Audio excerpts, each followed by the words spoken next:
ఇక్కడ చూడండి మూడవ చాప్టర్ వచ్చేసి మనము జతపరుద్దాము.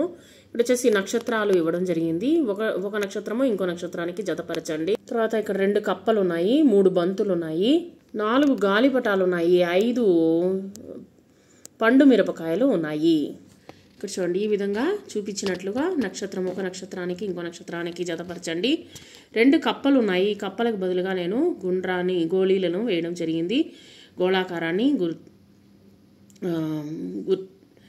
గుర్తించండి. తర్వాత వచ్చేసి ఇక్కడ బంతులు 3 బంతులు ఇవ్వడం జరిగింది. తర్వాత వచ్చేసి 4 గాలిపటాలకి మీరు ఈ విధంగా జతపరచండి. తర్వాత 5 పండు మిరపకాయలకు వచ్చేసి ఈ విధంగా జతపరచండి. 1 1 1 మనిషికి ముక్కు ఒకటే. సో మనిషికి ఎన్ని ముక్కులు ఉంటాయి? ఒక ముక్కే ఉంటుంది. 2 2 2 మనిషికి కళ్ళు 2. 3 3 3 రిక్షా చక్రాలు 3. 4 4 4 కుర్చీ కాళ్ళు 4. చూడండి కుర్చీకి ఎన్ని కాళ్ళు ఉన్నాయి? 4 కాళ్ళు ఉన్నాయి. 3 కాళ్ళు ఉంటే ఏమవుతాము? మనం వచ్చేసి కింద పడిపోతాం. 5 5 5 చేతి వేళ్ళు 5.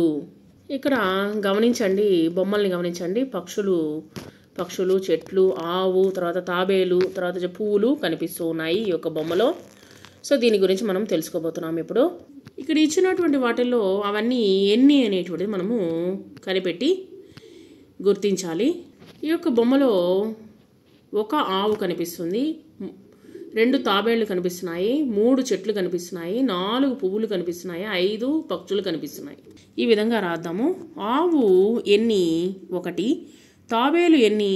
2, చెట్లు ఎన్ని? 3, పువ్వులు ఎన్ని? 4, పక్షులు ఎన్ని? 5. ఈ విధంగా మనము రాసి నేర్చుకుందాము. ఇక్కడ చూడండి కప్పలు దానికి తగినట్లుగా మనము జతపరచాలి. ఇక్కడ మనకు గోళీలు ఇవ్వడం జరిగింది, గుండ్రం ఆకారంలో ఇవ్వడం జరిగింది. సో ఈ విధంగా ఇచ్చినటువంటి వాటిని మనము జతపరుద్దాము. ఈ విధంగా ఇచ్చిన వాటికి మనము గోళాకారంగా ఉన్నటువంటి వాటితో మనము జతపరుద్దాము. ఇక్కడ చూడండి 2 కప్పలకి మనము ఇక్కడ ఉన్నటువంటి 2 గోళీలతో జతపరిచాము. 4 గాలిపటాలు, 5 పండు మిరపకాయలు, 3 బంతులు, 1 భవనం అనేటువంటిది ఉంది. సో వీటికి ఈ విధంగా జతపరిచాము. ఈ విధంగా జతపరచడం జరిగింది.